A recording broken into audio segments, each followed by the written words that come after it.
Greetings. If you've been frequenting the I Am Johnny King YouTube channel, you may have come across a video with a white boy. A white boy? A whiteboard. No, there's no white boy except for this white boy, and I'm hardly a boy, I'm more like a man. And I'm a middle-aged man. But hey, that's not the point of this video. In fact, you're probably not even really caring about that point, so I'm going to move on. Can we? Shall we? Yes, let's. That video had a whiteboard, and on that whiteboard were details about a Rugby World Cup year for the All Blacks post-professionalism. And we looked at their record leading up to the Rugby World Cup and tried to find and see if there is any type of pattern. And I think we concluded that anything can go. And today I read an article on stuff.co.nz. I looked down because I have it on my piece here, so you can see that I'm not just telling porkies. There you go, closer to the actual camera. And it's entitled about how the All Blacks can take comfort from the Springboks. It's by Aaron Goyle, a reporter with Stuff. So I encourage you, if this encourages you. So I encourage you, a double encouragement. What can go wrong when there's a double encouragement? Well, maybe plenty, but you can read it for yourself. But I'm going to point out some details. So I'm going to look down at my phone because he affirms this. He's really looking at the gap between the World Cups and what the record over that period, how that, in one sense, highlights and can provide some context for the All Blacks. The All Blacks, because the All Blacks, I'll get to the point, have a lowly 69% under Ian Foster. Now that's low. That's the biggest defeat in their history as well, and it's comfortably, I'm quoting the author, New Zealand's worst between World Cups in the modern era. So it's been historic in more ways than one. The worst run, the worst defeat. So Ian Foster. Now, if you're looking at those, you might think, well, and we're going to win the World Cup, or the All Blacks are going to win the World Cup. Make quite the finishing, wouldn't it? In this period, Ireland, 82%. France, 79%. Those are the two leading numbers. But the All Blacks are third, which is interesting. But maybe you could say they're well back in third. He says this, and I'm going to quote a larger quote here from Aaron Goyle. Only 3 times out of 6 where the best performing side in the cycle have actually been the ones to go on and hoist the William Webb Ellis. It's interesting. So 3 of the 6, we looked at the All Blacks. The All Blacks was, when we looked at the World Cup year, was that similar. There's nothing emphatic, nothing that says, right, if you get this, then that's the outcome. Only 3 times out of 6 has the best performing side in that cycle won the World Cup. That was England in 2003 and the All Blacks in 2011 and 2015. So the best performing. Now, if you want to take cold comfort from the All Blacks cycle, the recent cycle, in 2011, it was again the All Blacks, I'm quoting Aaron Goyle, it was again the All Blacks tournament to lose after they were operating at a majestic 88% in their cycle. Now we know that they were flying. They'd rested and they had reconditioned, and so they were flying into 07 theoretically. And he goes on to say, however, it was the Boks who struck gold, after Jake's white men won at just 60% over the 4 years. 60%, including an awful, his words, 5-7 record in 2006, and then 3 successive Tri-Nations defeats directly before the World Cup.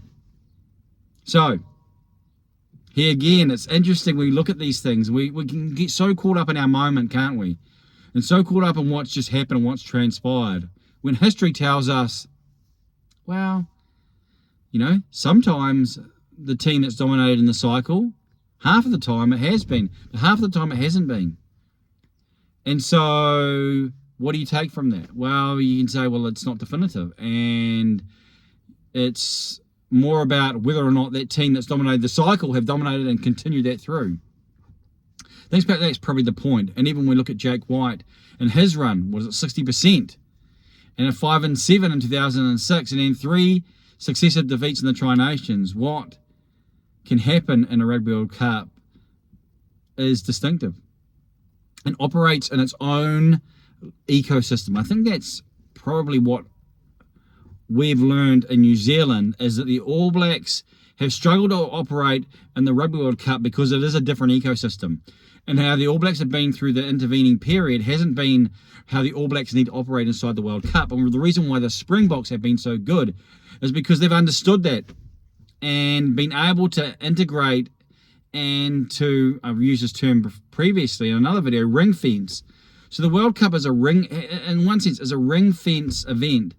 And operating inside those dynamics is asking for different characteristics, different requirements, different abilities, and different, key performance indicators, you could say. And so as we head into 2023, France and Ireland have been really strong through this period. The All Blacks have been third, which means considering it's their worst run and they're third, other nations have struggled even more. And so if it's not Ireland and France who are going to be holding the William Webb Ellis, then it's going to be a team that actually hasn't really performed that well in the intervening period, which is fascinating because you know what? Coming up in the future years, I'm trying to find the word, I'm just trying to think of the year, I think it's 2026 if my memory serves me correctly, and we have the international calendar and maybe the World Test Championship in the intervening years. How is that going to change how a team performs and the expectations? Are we going to see more variety therefore? Because what do you peak for? What do you aim for? It's been simple to aim for the Rugby World Cup. Every 4 years, win the Rugby World Cup and we can handle what else transpires. But if it's every 2 years, there's going to be a test champion. The number one, probably, will it be the number one side in the world if they win the test championship, or will they be the best side in the world? I mean, that's another discussion, and we've talked about that previously as well. But that's going to provide another variable in the system, because so for a team like the All Blacks, who have to win every test, it's not only can you win the Rugby World Cup, but are you the test champion in those years? And is it going to be sustainable? What will it mean in terms of for picking players? Will it require the All Blacks to pick players outside New Zealand, because the amount of players that's required, to be at that level is so much more. And a team like South Africa, who have a larger population and seem like going north is just going to encourage their player development and their depth, maybe that's going to be an advantage. And for France as well. France, who have such a strong competition. There was talk previously about how, because the French were importing so many players, that it was weakening their national squad. Well, we haven't heard that talk recently. And I guess it shows you that about pathways, it's not just about who you bring from the outside, but how who you bring from the outside, how that impacts and how that can be integrated and how that can maybe encourage a larger flourishing rugby culture. So thank you to Aaron Goyle. Encourage you again. I'll get my phone, click on the right, and that's the article there. If you want to read it on stuff.co.nz, then that's the place to go. Helpful as another angle on our previous video, looking at the years post-professionalism. And he provides that space in between. The All Blacks head into Rugby World Cup 2023 with some history on their side. And if they make history, it will just highlight and maybe confuse the New Zealand rugby public about how our expectations should be attuned and should be refined. And then we have this other variable coming in this Test Championship.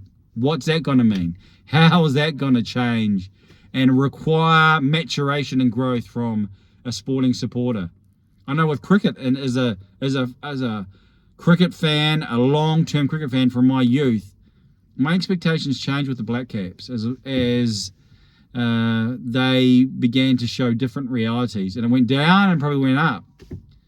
And because of so much cricket, you tended to focus on certain events. Is it going to become like that more so for New Zealanders? And will that be a good thing? I mean, so many questions here.